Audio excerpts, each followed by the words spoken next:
Hi, it's Cory, and today you're going to learn all about barred chords.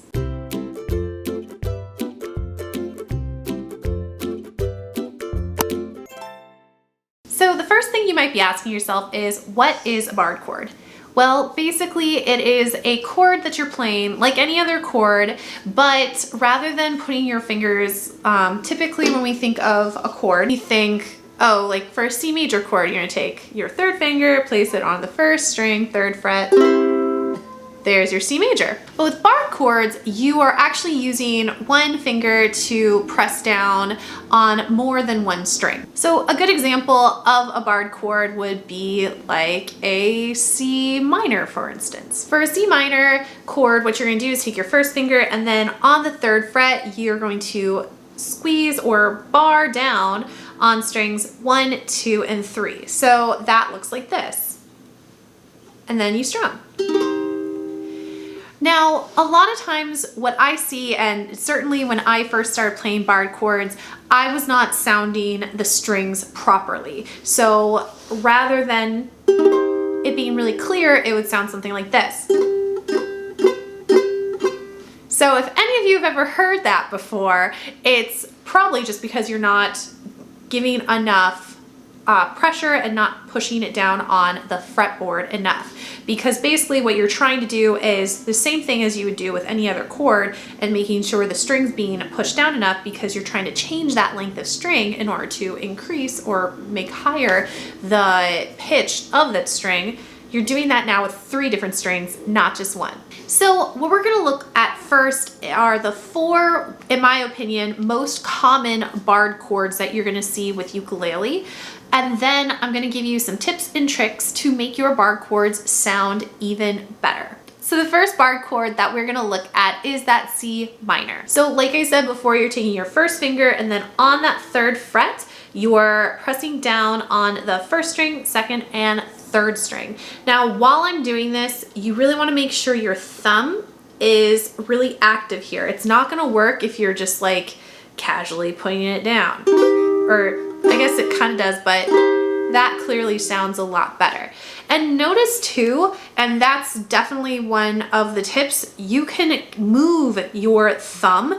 Normally I'm like, oh, support the head, but you can move it down along the neck. So you can see like my pointer finger and my thumb, they're basically at the same place, and that helps to give extra support when barring. The next chord we're gonna be looking at is actually kind of like a partially barred chord, and that is the B flat, and actually really the B regular B major chord as well. So for B flat, you're taking your first finger and you're barring down on strings 1 and 2 on the first fret. Then you're taking your second finger, placing it on the second fret, third string, and your third finger is going on the third fret, fourth string. And that's your B flat major. Now notice here where I'm barring, my thumb is up higher on the neck of the ukulele. So I'm making sure it's nice and supported. I still have all my general good holding things, but I'm giving it that support it needs. Now what's really awesome is to play the B major chord, all you have to do is move your fingers in that exact same B flat position up a fret. And then you're already in the B major position. What's great is if you didn't know about the ukulele, each fret here, it just raises the pitch of that particular string by a half step. So moving from a B flat to a B. If you don't know what half and whole steps are, basically it's just the distance, or what we call interval distance, between each individual pitch. If you are wanting to learn more about it, make sure to check out my music theory series. I haven't gotten quite yet to intervals in whole and half steps, but it's definitely coming up, and I'm gonna be getting a bunch of those out there soon. But it's only a half step difference. So you have the B flat, move up a fret, B, and you notice as I move up, so here's my B flat, for instance. You can see my thumb. Here's my B. My thumb shifted. You can see it's a really, really small shift, but again, you're just moving up 1 fret, you can see that my thumb's going along with my pointer finger that's doing the barring there, okay? So far we've looked at that C minor, the B flat, then the B major, and the other really common chord that you're going to often see for barring is going to be the B minor chord. And for that, you're taking your first finger, and similar to what you were doing with the C minor, but on the 2nd fret, you're going to bar down on strings 1, 2, and 3 on the 2nd fret. Then you're going to take your 3rd finger here, and you are going to press down on the 4th string. And that's your B minor chord. So partially barred here. Now, a really easy trick that you can do for this one, in addition to moving your fingers down just like you were for the B flat and the B, what you can do here is you can take that 2nd finger, because otherwise it's just like kind of hanging there. It's not really doing anything. What you can do is take it, and then you can help give extra support by placing it on top of your 1st finger, so you can see they're on top of each other. And you can also press down with that, and then your 3rd finger goes in its place.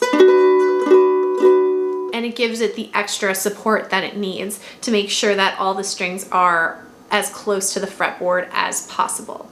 And then one more really pretty common barred chord. It's not as common as the other ones, but I feel like it occurs frequently enough to merit a mention, is actually going to be the B7 chord. So there's a couple different ways to play B7, but one way is to take your 1st finger, and then you're going to actually bar across the entire 2nd fret. So again, your 1st finger, bar across the entire 2nd fret, then you're going to take your 3rd finger here, and you're going to press down on the 3rd string on the 3rd fret.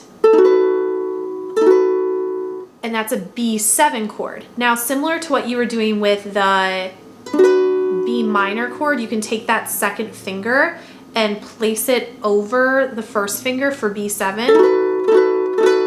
And that's a really, really easy way to make that B7 there, just like that. Okay, so that's a pretty common one too. So again, it's using various tips of moving your thumb down along with your pointer finger, that's barring, using that 2nd finger to give extra support. Now, my other number 1 tip when it comes to making barred chords, and this can actually be applied to any chord whatsoever you're making, is to make sure that you're able to individually sound each of the pitches that you are using in that chord. So for instance, what I mean by that is, let's take the C minor, for instance. All right, so I'm pressing down, I'm going to use my 2nd finger to help support, I'm using my thumb, it's lined up with where I'm barring, and what I'm going to do is, rather than strum through all the strings, I'm just going to pick each individual string and make sure that they are sounding correctly, because if I'm not, you hear like I'm not pressing down hard enough or like squeezing enough between my pointer finger and my thumb to make that sound correctly, but now it is. So I would really go slow when introducing these new chords to yourself, and really just make sure each different string that's in the chord is sounded correctly. And again, when I say sound correctly, it means when you hit the string, it rings and it vibrates to the correct pitch. Okay, so like if I'm pressing it like this, that is not vibrating correctly. Like I'm striking it, but it's not vibrating enough to make the correct sound it needs to, because it's basically just partially being muted rather than pressed down completely, and the string length is getting changed so the pitch is correct.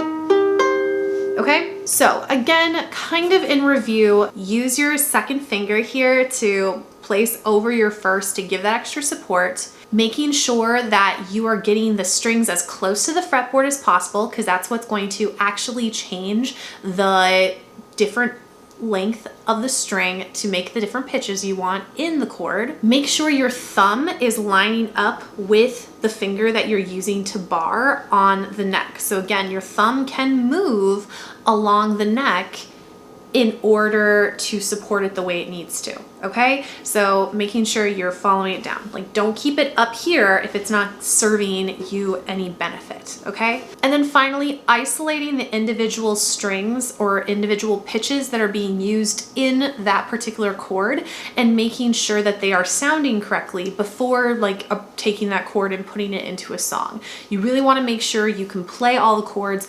really, really well, and then you can move on to putting them into a song and adding a strumming pattern and such, okay? I hope you found this helpful. If you did, make sure to give it a like. If there are other aspects, like technical things you would like to learn about ukulele, please make sure to comment down below. I really do read every single comment, and I cater the types of videos that I make based on what you want. So I want to make content that's going to help you and serve you in your music playing. So thank you so much, and I hope you have a wonderful day. Thank you. Bye-bye.